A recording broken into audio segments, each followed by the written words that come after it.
Some farmers in Kalumpit, Bulacan are depending on a deep well as their source of irrigation. But with the El Nino phenomenon, is this enough for their crops? To answer this, we have mobile journalist Francis Orcio. Francis, what are the farmers' plans during the El Nino phenomenon? Have they contacted the National Irrigation Administration about this already?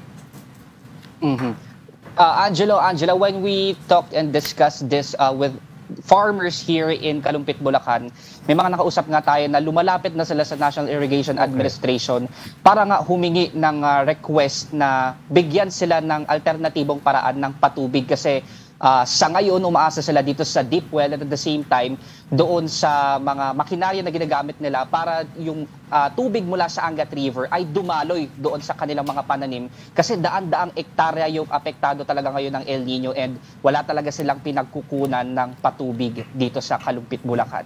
Yes, but madadaglag, ano ba ang situation on the ground sa mga farmland sila, Francis? Kulang na talaga ba ang tubig nila, ang supply nila?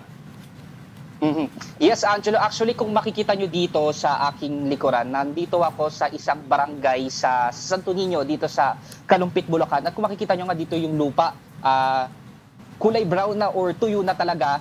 And itong nasa gawing kanan ko, ayan yung actual na deep well or yung balon na hinukay ng mga magsasaka para lang talaga makakuha sila ng tubig sa ilalim ng lupa na kanila namang ididilig doon sa mga tanim naman nilang pakwan at melon. Okay. Okay, so nabanggit mo kanina, Francis, na nakipag-coordinate sila o lumapit sila sa NIA, National Irrigation Administration, regarding their irrigation problem. Pero anong nangyari doon? Ano yung naging pinaka-resulta ng kanilang pag-uusap with regard nga dito sa kanilang problema sa irigasyon? Sa ngayon, base doon sa mga nakausap natin mga magsasaka, binigyan naman sila ng pangako ng NIA and especially ng local government unit dito sa Kalumpit, Bulacan na ayun nga, kumbaga bibigyan sila ng mga makinarya para talaga magamit yung patubig mula doon sa Angat River kasi kaya naman daw mapaabot ng tubig mula doon sa ilog pero kulang nga talaga sila sa mga kagamitan para mapakinabangan yung tubig and at the same time kaya rin daw, pinaliwanag naman ng NIA na kaya hindi umaabot sa kanila yung patubig mula naman sa Angat Dam or doon sa irrigation system dahil din itong lugar ng Kalumpit, Bulacan ay bukod sa mataas ay ito na raw talaga yung dulo na kumbaga binibigyan ng patubig ng Angat Dam or ng irigasyon kaya hindi na daw talaga nakakaabot dito yung irrigation system or yung patubig nga. Oo nga, with that, Diego, isingit ko lang, with that, would you know ba, Francis, kung makakasama itong Kalumpit, Bulacan dun sa sinasabi last year pa ng Department of Agriculture kasi nagpaplano sila mag-create at explore nga itong solar-powered na irrigation system in certain areas. So sabi mo nga, nahihirapan ng Kalumpit, Bulacan na mailagay dyan sa area nila yung irrigation o umabot dyan ng irrigation. So would you know kung kasama sila dun sa plano na malalagyan ng solar-powered irrigation system? Angela, for now, wala tayong enough na information about dito nga sa project ng government. Pero we asked that dun sa mga farmers na nakausap natin and sila na rin mismo yung nag-request na sana daw yung mga solar-powered nga na irrigation system ay umabot din sa kanila. And sila na mismo talaga yung nag-request dun sa LGU ng Kalumpit para daw talaga masuportahan sila pati yung mga pananim nila kasi matagal na silang nalulugi dahil nga sa sitwasyon nila sa mga sakahan.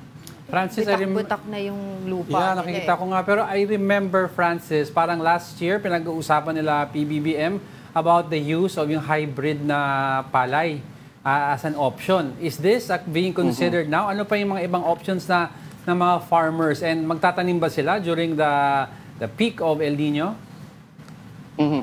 Diego or Angelo, nang tanungin natin itong paggamit nila ng hybrid na palay o itong seeds na ginagamit for their crops, ay kahit daw gumamit sila ng ganito, kung wala naman silang enough na patubig, baliwala din daw talaga yung ganitong classic technology na pwedeng i-offer ng Department of Agriculture. Kasi kahit papaano kakailanganin pa rin ng enough na water supply doon. Ang sitwasyon nga talaga nila dito, kulang sa patubig, walang dumadaloy mula sa kanilang irigasyon, and kahit yung malapit na Angat River sa kanila, hindi rin inaabot sa kanilang mga lupa.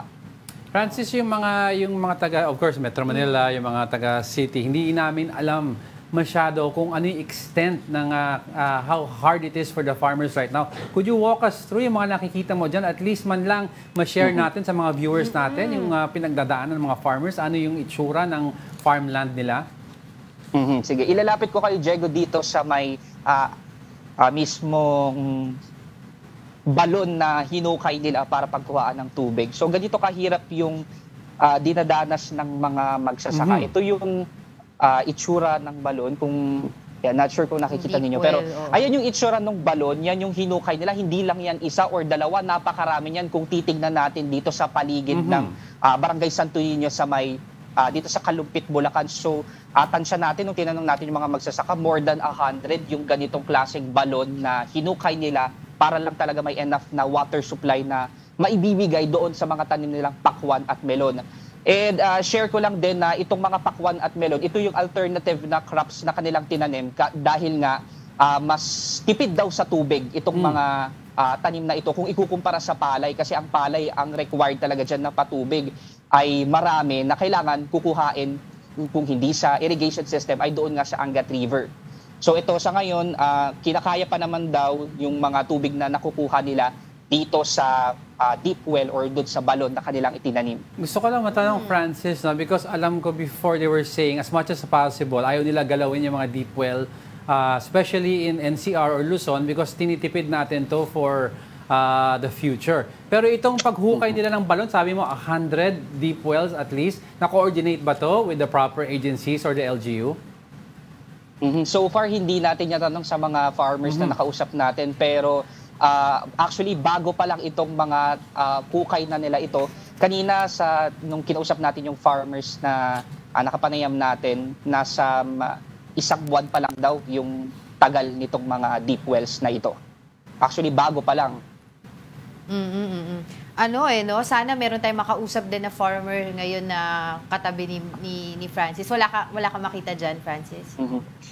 Sa ngayon kasi, Angela, walang mga farmers. Ngayon, mga nagsibalikan na sa kanilang mga bahay. Kaninang umaga, mga bandang 7:00, nandito sila, nagdidilig at nagtatanim. And ayun nga, kumukuha ng tubig dito sa mga deep well. Pero sa ngayon, nagsibalikan sila kasi tapos na yung kanilang rotation ng pagdidilig sa kanilang mga tanim. So, did you ask, would you know, Francis, itong mga farmers natin dyan, na kung ano pa yung pinagkakaabalahan nila ngayon na may El Nino phenomenon, kasi hindi sila sa mga pananim nila dahil nga nahihirapan sila sa mga to offset their income. Offset yung income nila.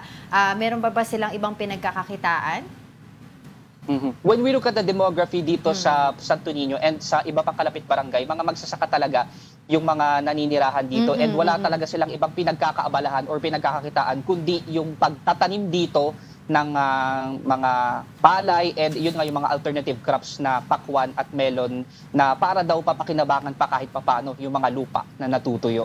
So ito lang talaga yung primary source ng kanilang income. Oo, kasi yung mga alternative crops na yan na kanilang tinatanim ngayon during El Nino para nga hindi masayang yung lupain nila dyan ay sabi nga nila short term lang na solusyon yan. Ang pinakamahaba talaga o long term solution ay mabigyan talaga sila ng irigasyon. Di ba, Francis?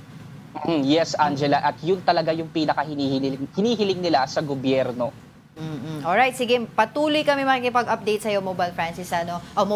Mobile journalist Francis Orsio. Mobile naman talaga si Francis kasi gumagalaw siya. Siya lang mag-isa kasi. Di ba? Yung camera niya, siya lang nag-aayos dyan. But thank you so much, Francis Orsio, ang ating mobile journalist dyan sa Kalumpit, Bulacan.